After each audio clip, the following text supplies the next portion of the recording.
লক্ষীপুৰৰ ঘাগুৱা নৈত উদ্ধাৰ যুৱকৰ মৃতদেহ অঞ্চলজুৰি তীব্ৰ চাঞ্চল্যৰ সৃষ্টি হৈছে মৃত যুৱকজন গোমাইজাৰ গাঁৱৰ আমিনুল ইছলাম বুলি চিনাক্ত কৰিছে পৰিয়ালে ঈদৰ দিনাৰে পৰা নিৰুদ্দেশ হৈ আছিল যুৱকজন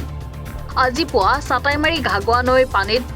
মৃতদেহ উপঙি থকা অৱস্থাত স্থানীয় ৰাইজে প্ৰত্যক্ষ কৰি আৰক্ষীক খবৰ দিয়ে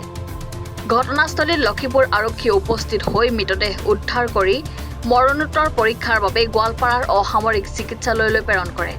কোনোবাই হত্যা কৰি পেলাই দিয়াৰ সন্দেহ কৰিছে পৰিয়ালৰ লোকে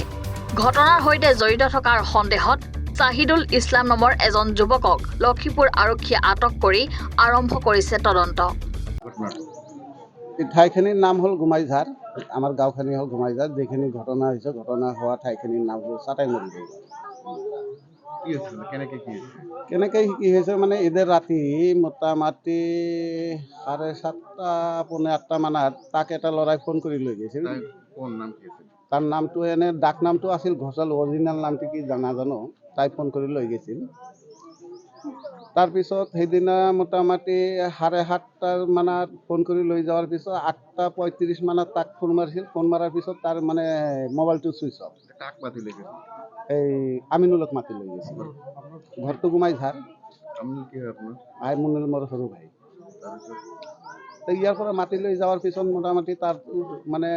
ঘৰত যোৱাৰ পিছত 8:30 মানত ফোন মাৰিছে ঘৰৰ পৰা তাৰ মোবাইলটো চুইচ অফ কোনদিনৰ পৰা এইটো ঈদৰ দিনা ৰাতি তাৰ পিছদিনা ঘোষালক মানে সোধা হ'ল যে আমিনুল ক'ত কয় মোৰ ঘৰত আহিছিল আহি 8:30 মানত আহিছিল আহি ঘৰৰ পৰা গৈছে কিন্তু ক'ত গৈছে মই ক'ব নোৱাৰোঁ যদি তেনেহ'লে তোৰ ঘৰত আহিছিল ক'ত গ'ল তুই কেনেকৈ ক'ব নোৱাৰা তুই চাচোন ক'তবা আছে যদি গোটেই দিনটো গ'লে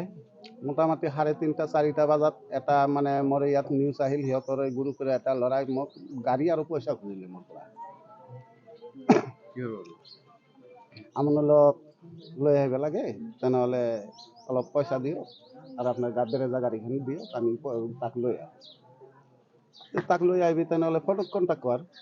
পইচা লাগে লৈ যা তুই কাত আছে তুই যদি জানা তেনেহ'লে ফোন কৰি তেনেহ'লে তাক শুনা মোক শুনোৱাৰ পিছত সেই পইচাখিনি মই দিম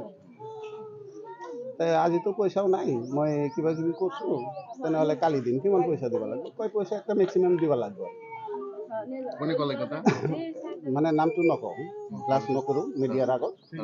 নামটো ফ্লাছ নকৰোঁ তাৰপিছত মই আজি গুৱাহাটীত মোৰ বৈনীজামক পঠাই দিছোঁ পইচা কালেক্ট কৰিবৰ কাৰণে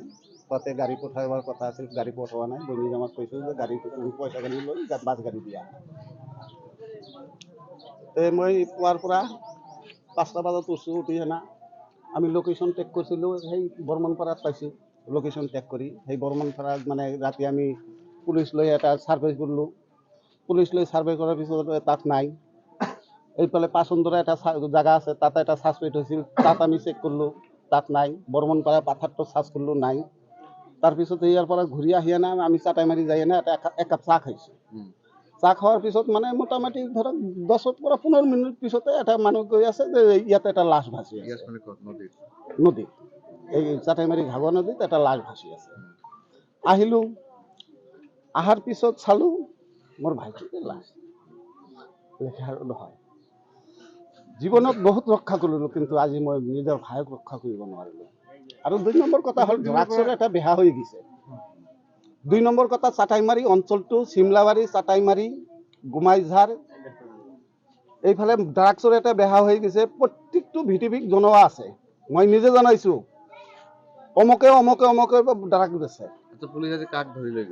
আজি ধৰি লৈ গৈছে মানে ঘোষালক ধৰি লৈ গৈছে ঘোষালৰ ঘৰৰ ওচৰতে লাশটো ওলাইছে আৰু ঘোষালৈ মাতি লৈ গৈছিল আমিনুলক আচলতে হত্যা কোনে কৰিল হত্যাৰ লগত জড়িততো 1 নম্বৰ জড়িততো ঘোষালো আছে তাৰ ফেমিলিৰ মেম্বাৰো আছে আৰু ইয়াৰ লগত আছে কেইটাৰ নাম নকওঁ আৰু মিডিয়াৰ লগত ফেচ নকৰোঁ এতিয়া কি বিচাৰে আপোনালোকে আৰে আইনে যেটো কৰিব সেইটো মানে বিচাৰিব লাগিব না চৰকাৰী প্ৰশাসনে যেটো কৰিব তাকে বিচাৰিব লাগিব আৰক্ষী প্ৰশাসন উপস্থিত হৈছিল ইয়াত আৰক্ষী প্ৰশাসন উপস্থিত হৈছে লৈ গৈছে ডেড বডিটো লৈ গৈছে যে মানুহটো ধৰা হৈছে তাকো লৈ গৈছে আইনী ব্যৱস্থা যেটো হ'ব আৰক্ষীয়ে উচিত তদন্ত কৰি উচিত আসামীকেইটাক আৰু এইবিলাকৰ লগত জড়িত থকা মানুহকেইটা এনকাউণ্টাৰ নকৰিলে এই দেশত ড্ৰাগছ মদ মাগিবাজ আৰু লুটপাট এনেধৰণৰ কাম হৈ থাকিব। আজি কিন্তু এই ড্ৰাগছৰ ৰিপৰ্ট দিয়াৰ কাৰণে কিন্তু মোৰ ভাইটোক হত্যা কৰা হ'ল। দুটা মানে 3বাৰকৈ ড্ৰাগছৰ মানুহ উঠাই দিছে সিহঁতে, তাৰ কাৰণে আজি আমাৰ ভাইটি হত্যা হ'ল। ড্ৰাগছৰ বিৰুদ্ধে মাত মাতাৰ কাৰণে এই অৱস্থা হ'ল। ড্ৰাগছৰ কাৰণে মাত মাতাৰ কাৰণে এই ব্যৱস্থা হ'ল, আজি এইটো ঘটনা হ'ল। লখিমপুৰৰ পৰা আকামুল হকৰ ৰিপৰ্ট, এনি ভাৰত 24।